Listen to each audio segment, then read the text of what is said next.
നമസ്കാരം, എല്ലാവർക്കും പ്രവാസി മലയാളിയിലേക്ക് സ്വാഗതം. ഗൾഫ് രാഷ്ട്രങ്ങളെല്ലാം ഇന്ന് ചെറിയ പെരുന്നാൾ ആഘോഷിക്കുകയാണ്. കോവിഡിന് ശേഷം എത്തുന്ന ആദ്യ പെരുന്നാൾ ഇത്തവണ ഗംഭീരമാക്കുകയാണ് പ്രവാസികൾ.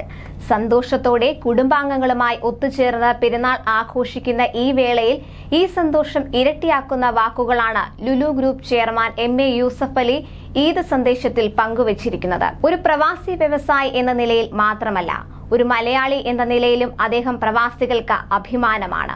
ഈ അഭിമാനം അദ്ദേഹം വാനോളം ഉയർത്തിയിരിക്കുകയാണ് പെരുന്നാൾ സന്ദേശത്തിലൂടെ. അദ്ദേഹത്തിന്റെ വാക്കുകൾ നോക്കാം.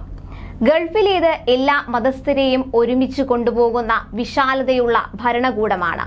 എല്ലാവർക്കും ഇവിടെ വരാനും അവരുടെ മതം അനുഷ്ഠിക്കാനും ജോലി ചെയ്യാനും അതിൽ നിന്ന് കിട്ടുന്ന പണം സ്വന്തം രാജ്യത്തേക്ക് അയക്കാനും സ്വാതന്ത്ര്യമുണ്ട്.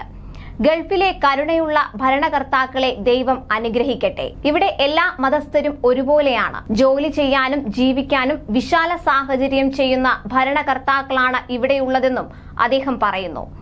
ഇവിടെ അമ്പലവും ക്രിസ്ത്യൻ പള്ളിയും മുസ്ലിം പള്ളിയുമെല്ലാം ഉണ്ട്. സഹിഷ്ണുതയ്ക്ക് മന്ത്രിയുമുണ്ട്. 14 ഏക്കറിൽ അബുദാബിയിൽ വിശാലമായ ഹൈന്ദവ ക്ഷേത്ര നിർമ്മാണം പുരോഗമിക്കുന്നു. എല്ലാ ക്രിസ്ത്യൻ വിഭാഗങ്ങൾക്കും പള്ളികളുണ്ട്. ഒരു പള്ളിയുടെ പേര് തന്നെ മസ്ജിദ് മറിയം ഉമ്മു ഈസ എന്നാണ്.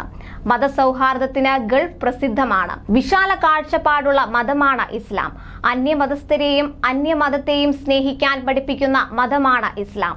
സ്നേഹത്തിന്റെയും സൗഹാർദ്ദത്തിന്റെയും ആത്മശുദ്ധിയുടെയും പാവപ്പെട്ടവരുടെ വിഷമതകൾ മനസ്സിലാക്കാനും കഴിയുന്ന മാസത്തിൽ ലോകത്തെമ്പാടുമുള്ള സഹോദരീ സഹോദരന്മാർക്കും ഈദ് ആശംസകൾ നേരുന്നുവെന്നാണ് യൂസഫ് അലി പറഞ്ഞത്. അദ്ദേഹത്തിന്റെ വാക്കുകൾ പ്രവാസികൾക്ക് ഊർജം പകരുന്നതാണ്. അതേസമയം സൗദി അറേബ്യയുടെ ദേശീയ ജീവകാരുണ്യ പദ്ധതിയായ ഇഹ്സാൻ ചാരിറ്റിക്ക് 10 ലക്ഷം റിയാൽ യൂസഫ് അലി സംഭാവന നൽകിയ വാർത്ത കഴിഞ്ഞ ദിവസം പുറത്തു വന്നിരുന്നു. ബുദ്ധിമുട്ട് അനുഭവിക്കുന്ന വിവിധ രാജ്യങ്ങളിലെ അടക്കം ജനങ്ങൾക്ക് സഹായം എത്തിക്കാൻ Saudi data and artificial intelligence authority വികസിപ്പിച്ച ഇഹ്സാൻ ഡിജിറ്റൽ പ്ലാറ്റ്ഫോം വഴിയാണ് സംഭാവന നൽകിയത്.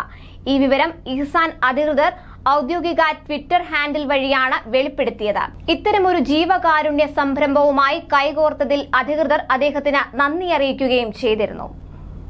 കൂടുതൽ പ്രവാസി വാർത്തകൾക്കായി ഈ ചാനൽ സബ്സ്ക്രൈബ് ചെയ്യുക.